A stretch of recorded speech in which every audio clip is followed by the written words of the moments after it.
you ever get the feeling the global economic model is run entirely on greed? That today's society functions solely on the principle of non-stop consumption? And while it's clear that humanity is capable of much more, the system we live in is simply not sustainable.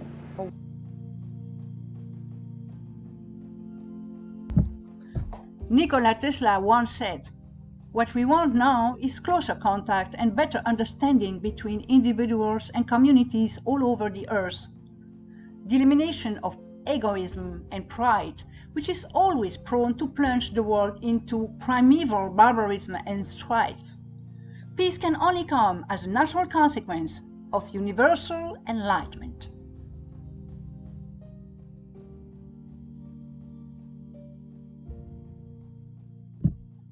And the only math therapy that will work is to embrace empathy and collaboration to cure everything. Mainstream psychology has largely contributed to the mega crisis humanity is going through. But the mainstream media would rather want us to look the other way. Psychologists religiously advise individualism when faced with any situation causing suffering, and to focus on the positive instead.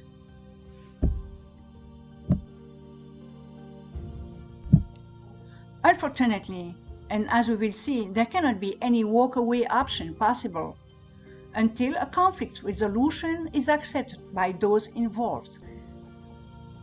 In fact, every time we decide to walk away without addressing the problem, the latter builds up until it gets noticed, or worse, until there is a breakdown of some sort.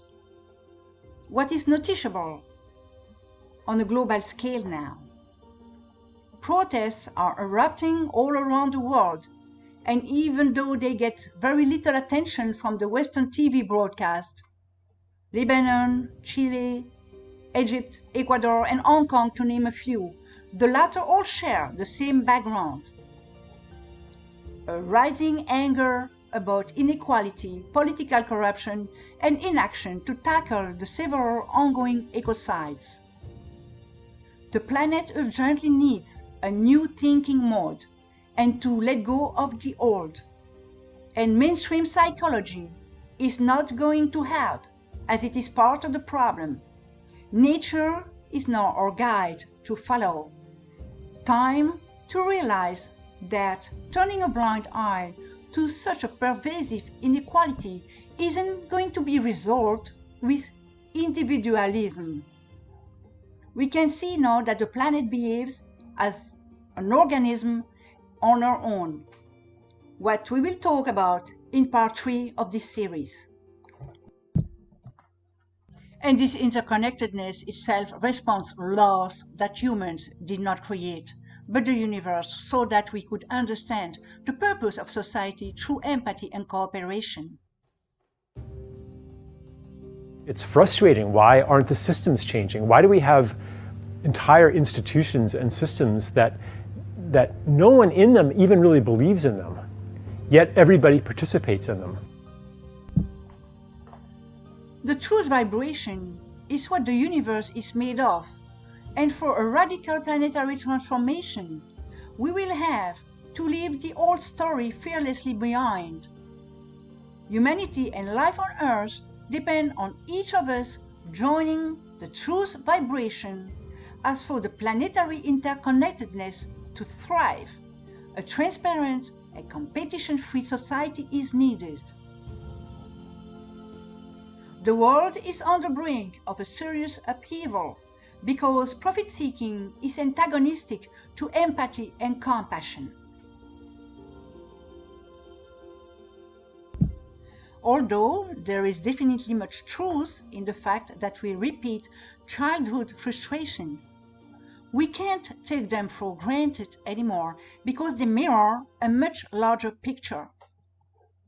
Look closer. Society is going through exactly the same processes. So what now? What gives? We now need to dissolve the trauma of being cut off from our earthly connection, and our lack of communication is inherently linked. Although many are aware of this, it takes a lot of courage to initiate self-healing because the system induces codependence.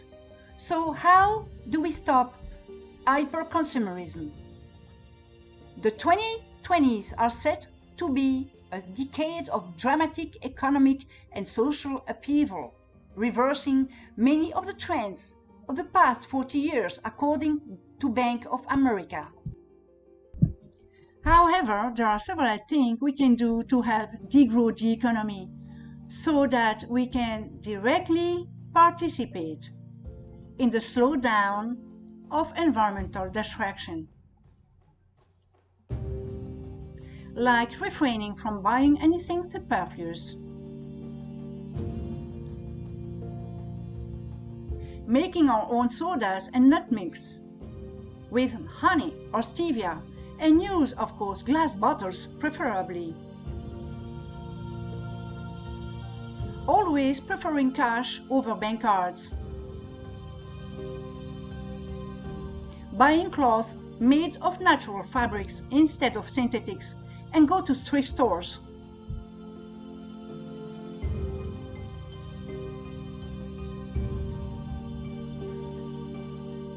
Carpooling or car sharing whenever possible.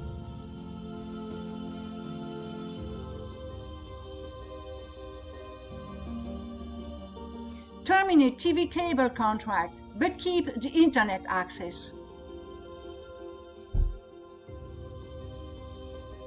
Cutting down dairy and meat intake by much or completely. Quit all processed foods. Avoiding plastic like plague. Buy in bulk. Starting a garden to get at least the basic greens and possibly more.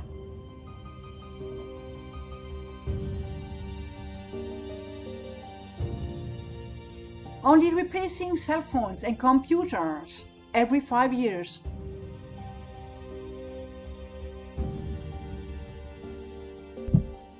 Abstaining from buying any brand new vehicle for the next coming 10 years. Yes, the car bubble is very real. In our view, if only 35% of consumers could adopt several of these new suggested habits to jumpstart the degrowth of our dying economic framework, the latter would be replaced with a circular economic model or intense recycling quite quickly. We stand at crossroads and we will have to do with less to be able to nurture life again. But it is absolutely worth it in the long run. We also foresee, based on our understanding of the fiat monetary system, that a resource-based economy could be likely implementable after a decade of steady degrowth in the West, with the help of pro-degrowth economists. The fate of humanity is in our hands, and the real battle starts at home.